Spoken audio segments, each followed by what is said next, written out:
80 साल का तुम्हारा बाबा दादा, 70 साल का तुम्हारा बाप दादा शिलाजीत की रोटियां खाते हैं क्या? फालतू की बातें, अनर्गल बातें करते हो। ठेका ले रखा है, सुपारी ले रखी है सनातन को नष्ट करने की। आज इनको चाहिए क्या? सिर्फ इनको आपका कल्याण चाहिए। सिर्फ आपके चक्कर में बैठे हैं। ना आज किस चीज की कमी, आप बताओ किस चीज की कमी? और मेरी कोई औकात नहीं है। बड़े बड़े ऋषि महर्षि स्वयं ब्रह्म कुमार स्वामी जी आपके चरणों में बैठे थे। वो सत्संग की क्लिपिंग मैंने देखी और कुमार स्वामी जी ने एक बात कही कि केवल आपको स्पर्श कर लेना, छू लेना, यह भी एक बहुत बड़ी बात है। ये स्वामी जी के वचन है। बड़े बड़े ऋषि महर्षि, आप खुश नसीब हो कि आपको ऐसे सतगुरु मिले। आप खुश नसीब हो कि ऐसे सतगुरु से आपको मंत्र दीक्षा मिले। कुछ भी हो, काल भेष बना करके आएगा, रूप बना करके आएगा, आपको भटकाएगा, आपको तड़पाएगा, आपको भय दिखाएगा, आपको समाज से कुछ कुछ कलवाएगा। मैं कोई दीक्षित नहीं हूं, मैं कोई इनका एजेंट नहीं हूं, लेकिन आसाराम जी ने ईसाई मिशनरीज को रोकने के लिए आदिवासी इलाके में वो काम किया जो दुनिया में कोई कर ही नहीं सकता। उनको उस काम का फल मिला है, इसलिए जेल में डाला गया, इसलिए ठूस दिया गया।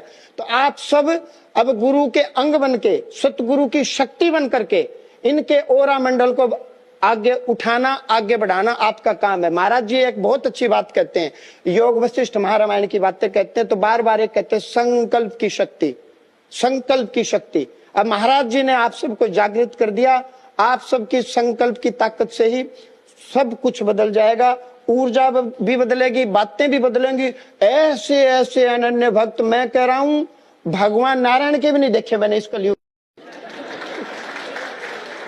मैं यहां बैठने तक नॉर्मल था, और नॉर्मल था जब मैं यहां बैठा, धीरे धीरे पता नहीं क्या करंट सा दौड़ने लग गया। हाँ, मजा आने लग गया, मुझे मजा आने लग गया। मेरी उम्र भी आपको लगे, मेरे सारे सत्कर्म आपको लगे, और आपके साथ भारत सरकार ने अब न्याय करना चाहिए, अब जस्टिस करना चाहिए। अब तो भारत सरकार के उन मंत्रियों को जान लेना चाहिए कौन मंत्री कौन नेता जो कल तक ये दंडवत करते थे। मेरी उन मंत्रियों से, उन नेताओं से प्रार्थना है कि अब पूज्य श्री के बारे में अनर्गल प्रलाप जो लोग कह रहे हैं, बड़े बड़े उम्र का लिहाज रखना चाहिए, ख्याल रखना चाहिए। अब यदि भगवान नारायण कहीं दुनिया में ब्रह्मांड में है, अब तो कम से कम हे ईश्वर, हे नाथ, मैं आपको भूलूं नहीं।